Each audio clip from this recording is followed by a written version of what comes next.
Swayam Prabha. Digital India. Educated India.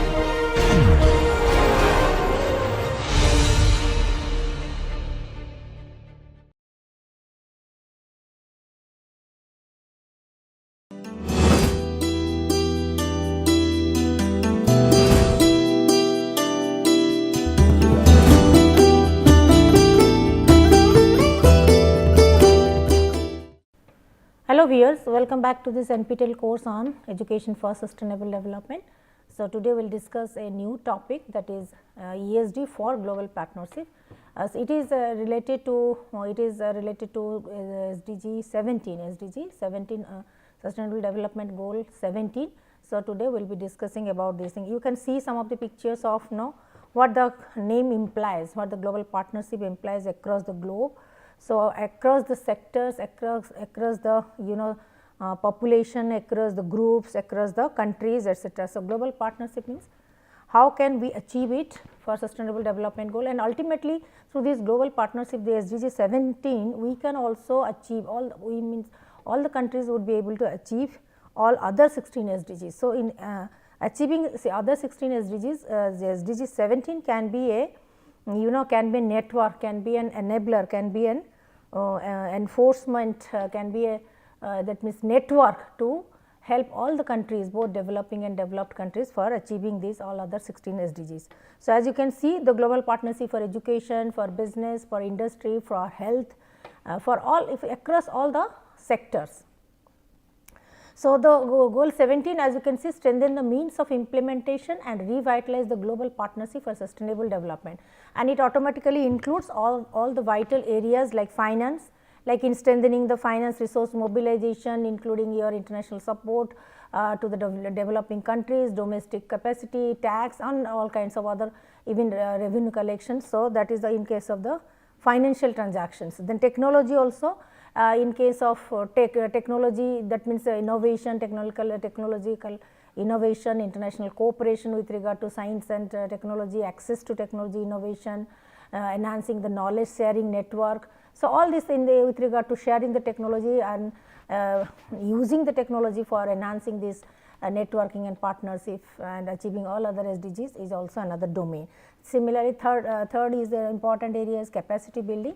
Capacity building for enabling the people, or enabling the people, or the giving them some training on different skills, competencies, leaderships, etc., to empower and enhance the skills and competencies of our professionals, our students, our citizens, our sports persons, our health professionals. So, for in capacity building also we can have an partnership for the international partnership from north, south to south to all across the globe, for east, west, etc. Similarly, the trade is also another important domain for to promote the universal trading systems, then trade trade facilitatory laws and the policies, the non-discriminatory and equitable multilateral trading system under the WTO, the World Trade Organizations.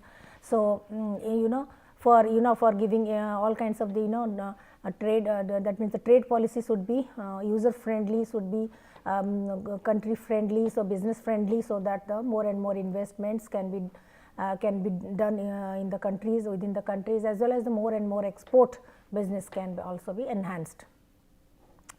So, the SDG 17, there are under SDG 17 also there are so many targets and indicators. So, there are, as you can see, 19 targets and 25 indicators are almost are there under SDG 7, which are related to one or other fields.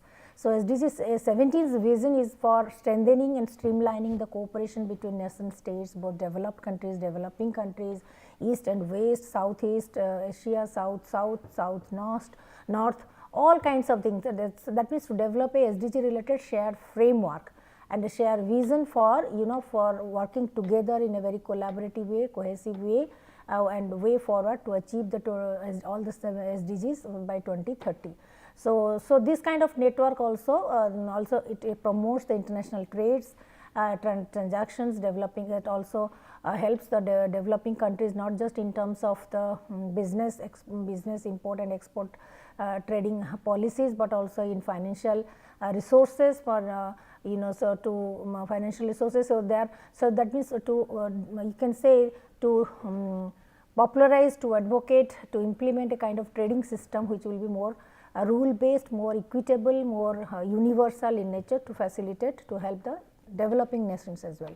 So as you can see from these pictures, so that is the even though there are different groups all across the groups, there are different groups like G20, then SAARC, then NATO, and so many other international organizations are there. So different groups are working under these groups, these are networks. So again, even though they are within the different networks, but how all these networks, how all these groups can be interconnected towards the common well-being and welfare of the planet Earth.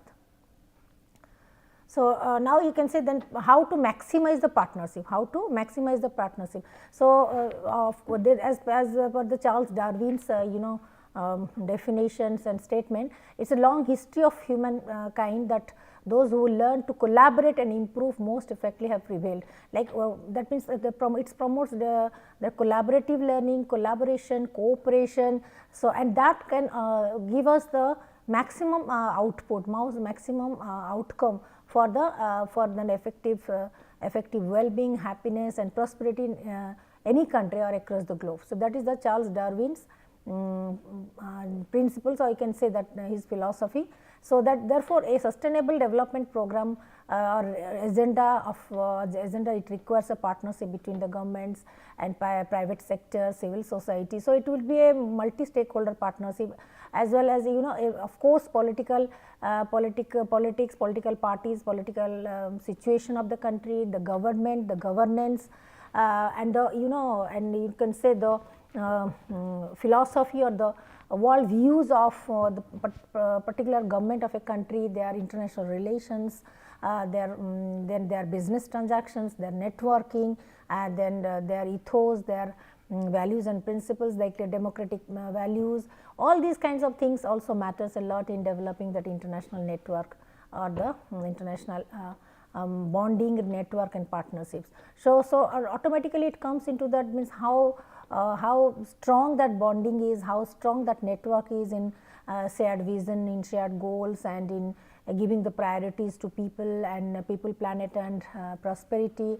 So these are all, and across the global, regional, national, and the local level. So that is the viewpoint of United Nations. So how each and every country can make effort to enhance this kind of partnership by sharing their vision, mission, goals, values, universal laws, rules, regulation, as well as the business opportunities.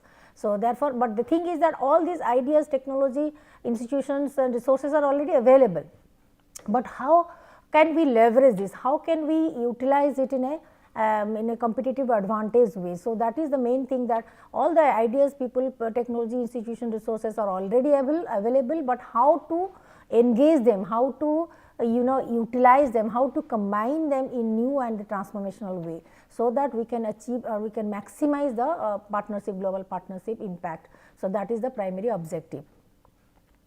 So the 2030 agenda partnership, that it primarily focuses on global partnership. So other agencies across the globe, other agencies also, they have collaborated with that, like United Nations Department of Social and Economic Affairs, even DESA, and the partnering initiative, then the collaborating other United Nations office for the agencies, partnership, all kinds of UN agencies, global agencies, even the global United Nations Higher Education Council, UNICEF, UNDP, all kinds of agencies, global agencies and the organizations, they have also joined together to this UNESCO SDGs 2030 or 2030 agenda. So it's a kind of multilateral, multi-stakeholder, multi-country global partnership model. So as you can see from this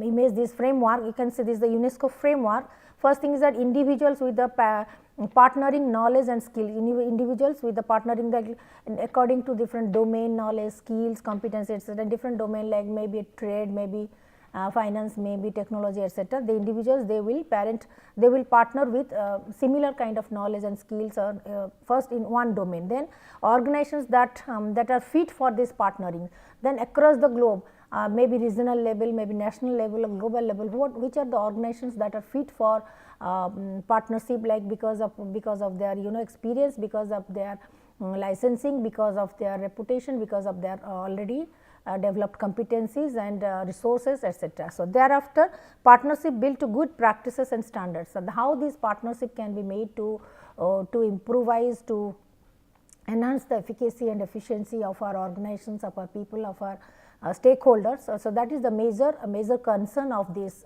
partnership. Then you can say the platforms of the mechanisms to systematically catalyze the partnership, how to take the maximum advantage, how to leverage this partnership, how to sustain this relationship, bonding and partnership. So, that is also another important factor, and the national and international policy supportive of that collaborations. So, if we discuss about the global network, global partnership, etc., but yes, at the United Nations level, at the global level, international level, some these kind of policies and should be supportive and equal and promote the collaboration across all the countries, across the globe. So, that has to be implemented by the central global agencies also, like UN and UNESCO and UN agencies. So, these are the primary working functional teams, functional sectors, domains of of UNESCO in partnerships, in global partnership. So, the 2030 agenda and the essential roles of the partnership. Yes, what are the specific roles that has been prescribed in the guidebook of UNESCO? That is, as you can see, the ladders, the levels. Like first, this in the ground level, that is with regard to healthy environment, saving the planet, etc. These 4 domains, these 4 SDGs are the platform, you can say. That is life on earth, that is SDG 15, 14 and 6 and 13. Climate change. So, these are the basic 4 SDGs which are related to planet earth or environment, sustainable environment. So, the partners who will be working on this domain. Then second, then thereafter, after taking care of the ecosystem, then how the society can thrive, how the society can thrive, community well-being and prosperity can happen. So, they are here more than here all these 8 SDGs, like SDG 7 that is related to energy, SDG 16 related to justice, SDG 1 that is no poverty, SDG 11 that is infrastructure, quality education, then health and well-being, then your gender equality, then you can say zero hunger. All these 8 SDGs are to be worked upon, or to be taken care of through partnership and collaboration for prosperity, thrive for social development, that is the development of our society, communities, cities and the humanity, you can say. So, thereafter the economic prosperity, that is the prosperous economy. After that, after achieving, so once we have achieved all this up to this level, that is all these 8 plus 4, 12 SDGs, then the rest SDGs, like we can say rest 5 SDG, that will determine, you can say, the prosperity of the economy. So, you can say SDG 8 related to decent work jobs, SDG 9, then SDG 10 and SDG 12. But however, as you can see in this picture, this is the SDG, that 17, SDG 17, that the partnership, you can say this is the spinal cord, this is the, you can say, spinal cord of all these things. So, SDG 17 carries the responsibility of achieving all the 16 other agencies and through networks of global partnership across the globe. So, you can say the major responsibility lies on the SDG 17, the countries which become very efficient in strengthening their bonding, their network and with other countries across the globe, and enhance their skills, competencies, financial resources, then through trading, through technology, through through innovations, all these things. So, then they definitely they are going to achieve all these agendas, all these 2030 agenda as early as possible So, however, like the ESD plays a major key role in spreading the awareness, creating the awareness, enabling the people, educating the people, informing the people, etc. That means ESD, it starts to function from the grassroots level in achieving this healthy environment, achieving this thriving society, and in also achieving the prosperous economy. So, that is, you can say, that is the nervous system, and this is the spinal cord. As you can see, this SDG 17 is the spinal cord, and ESD is the, you can say, the nervous system of the whole thing. That means, from the ESD itself, it begins from the grassroots level. Okay. So, this like ESD, how can, again, for global partnership also we need to utilize our ESD, and strengthen our ESD framework, ESD curriculum, ESD how it can be blended in our service sector, manufacturing sector, in our education system, in our health system. So, ESD should be perfectly blended all across these 3 levels, so that we can be very strong in SDG 17 in establishing our networks and collaborations with other partner institutions. So, here the, you can say, the focus areas, you can say, we have to internalize, we have to realize that all these sectors like business, society, environment, health, prosperity, everything is these are all interconnected. So, interconnectedness of all these SDGs. Then social sectors, including the business sectors, these are recognized as the key development actors, because automatically everything it depends on the education and the financial resources, human resource and financial resources. Therefore, education is very much important, as well as for the social development, and you can say for environmental development also we need to have the sufficient amount of the financial resources to implement all the policies and take the execute the action plan. So, social sectors, including the business also, it organizes the key development factors, or the plays as key development actor in this solution. The need for collaboration is very much essential across the social sectors, within the country, within the region, within the nation, in between the nation, regional bodies, the regional and the local bodies. So, that is how here we need to focus on the holistic approach, the macro approach, like thinking globally and acting locally. That means, we need to take care of the local challenges, local needs and emergencies. At the same time, we must have the holistic vision of holistic approach of or you can say systems thinking in a larger perspective across the globe. So, and for that we need to invest on the transformational change. That means, yes, change is inevitable. We have to change everywhere. There should be change, and we have to we have to welcome change. We have to accept the change, but the change should be transformational in the sense that it can bring the positive transformation, 300-degree, 60-degree transformation. So, how to implement, how to enable, how to activate this transformational change.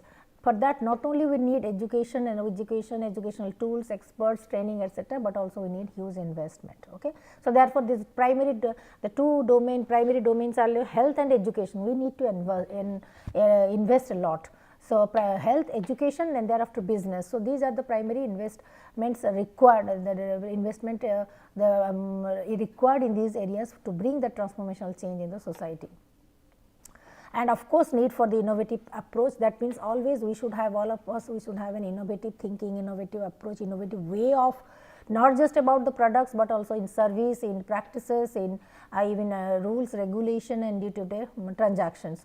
So, how to deal with the complexities, how to take the take the greater risk of failure, how to face it, how to mitigate the challenges, how to resolve the conflicts, how to resolve the dilemmas, all kinds. For everything, we need to have an innovative approach, a creative outlook towards meeting not just the challenges, but also creating more opportunities. So, then thereafter another is emergent planning. We must have a always ready-made backup plan for dealing with any kind of disaster, any kind of risk in and around our surrounding and environment. So, these are some of the key themes, key areas that are related to partnership, strengthening the partnership. So, 2030 agenda of essential roles of partnership are related to this, how to strengthen the interconnectedness and all these things, how to work together.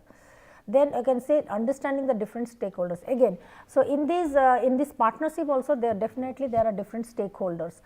So, you can say it is a multi stakeholder partnership. So, here we can say that the government is definitely in any partnership, government is a major stakeholder. Government is a major stakeholder, and under the government's dimension, what are the things?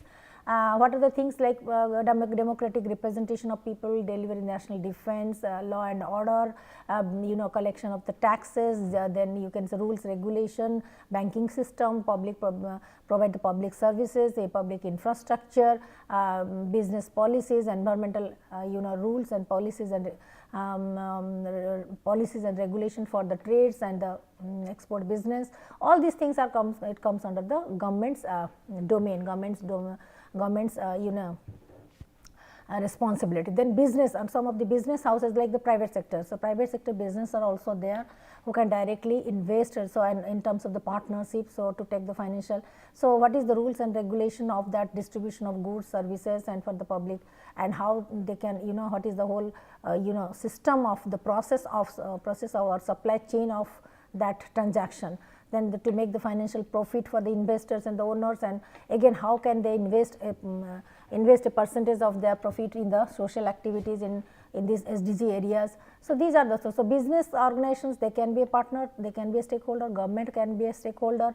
Similarly, civil society is also stakeholder, is a major society is also a major stakeholder in terms of especially the international NGOs, on regional or national level NGOs in for example, in distributing and giving the access to international knowledge, resources, technical knowledge, delivery capacity, deep knowledge, social enhancing the social capital, influencing the different organizations, and how to engage the people, educating people, and advocating for different minority sections, or you can say advocating for different deprived group or disadvantaged groups. So, NGO, civil society in terms of primarily NGOs participation also is a major stakeholder. Then United Nations role.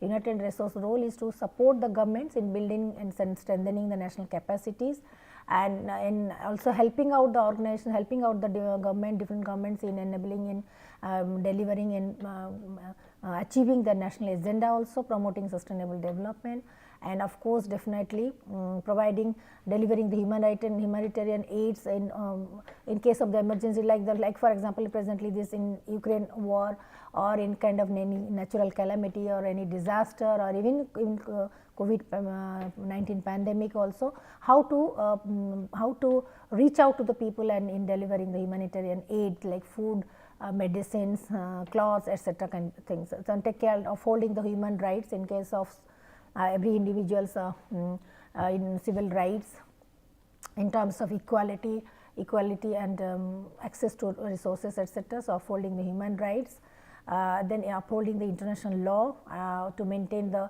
peace, security, and social justice in the country. So, these are the major stakeholders like government, business organizations, civil society, and United Nations. Besides that, also some of the foundations are also working on it, like like Bill Gates Foundations, Clinton Foundation, all you can say the Nelson Mandela Foundation, and all other international organizations or the foundations. So, they also work in this area of either in technical assistance or in funding or running the social service programs, education programs, health programs. So, they are also a source of funding to deliver this kind of fundamental goals. So, development corporations like donors are also there, some of the funding agencies are there, political connections and influence can also help us, then technical assistance can help us. So, to coordinate all these donations. So, other stakeholders are like our media, our academia, different kinds of yes, parliamentarians are there, trade unions are there, different and industrial organizations are also there. So, there are also other stakeholders. So, how all these stakeholders can contribute substantially to strengthen this international global partnership network to achieve all other 16 SDGs for every nation, every country, and every zone, or every you can say continent of this world. So, now how this partnership journey will be like this, like the past partnership journey to action, like initially some kind of agreement will be there, formal agreement will be there, then thereafter the post agreement journey will start. So innovative thinking and planning will be a part of brainstorming session. There are formal procedures, formal formal meetings and operational process. Then implementation of the challenges to become evident, how these plans and decisions and policies are being implemented to face the challenges like the natural calamities or the global challenges like pandemic or war like situation, or you can say drought in African countries, or any natural calamity also, that has to be visible. Then settling in the management system, how this can be formalized in the management system, and then the performance. So this is the whole process. It's a journey of from step 1 to step 2. Like you can say, first is that first to assess the need of the population, need of the stakeholders, then average overarching vision, then thereafter a common purpose and mission will be framed, then thereafter agree specific objectives and activities, then to agree upon the resources, roles, responsibilities, then rules and regulations, then how to structure this partnership and etc., then signing an agreement partnership process, and thereafter all these action plans and the journeys and the events will take place. So similarly, in education also, partner universities are nowadays we are having these MOUs, different international organizations, business houses, corporate houses, then even universities also. So in terms of sharing our knowledge, technology, innovation and business practices, everything. So partnership can be at every level, be it education, be it health, be it business, be it international cooperation with regard to at the government level also, at the government level for national, for fulfilling the agendas, 2030 agendas for every country. So at different level, with different focusing on some of the specific objectives, goals, be it business or health or etc., focusing on specific objectives and goals, then there can be different partnership groups, partnership models, partnership committees and summits. So accordingly they can work upon. So once the agreement is signed, then thereafter all the action process will start. So this is you can say the partnership journey, whole process of partnership journey. So now here looking back into the in our country, like in India. So way back during the pre-independence, since pre-independence era, these ideas and relevance were already there from the Mahatma Gandhi's philosophy. Like for example, non-violence, freedom movement of India. These are the you can say these are the we can say these are the demos for this global partnership or national cooperation and international peace, etc. So automatically it creates a kind of political scenario of the world, and our policy of freedom movement or non-violence and the peace and justice, etc. These are already there as a as a major, you can say major brand, you can say a major brand, you can say a model of international understanding, cooperation for the good and well-being of community, then non-cooperation for the evil and arbitration. These kind of the practices and philosophies were already there in our freedom movement, advocated by Mahatma Gandhi. So how can we implement these in our present context also, for in a sustainable development scenario also?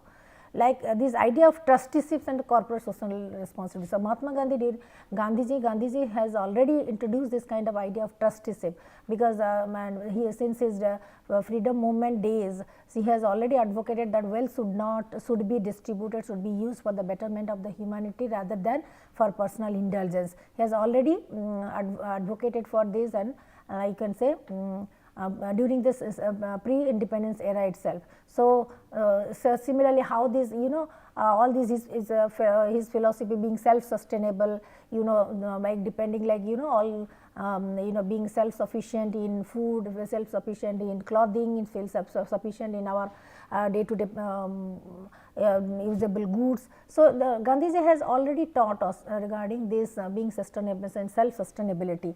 So this is how to develop for a betterment, how to bring the betterment and positive changes in the society. So the idea, this trusteeship has already been put forward by Gandhiji since long, so more than 100 years. So now these trusteeships, the business tycoons, they have given their wealth for the uplifting of the society's mass and community. So like all these businesses like the Tatas, the Birlas and all other old or premier industrial houses, they have already already built up so many trustees. Now these trusteeship this trusteeship now has been converted to as the in the more formal way as the corporate social responsibility.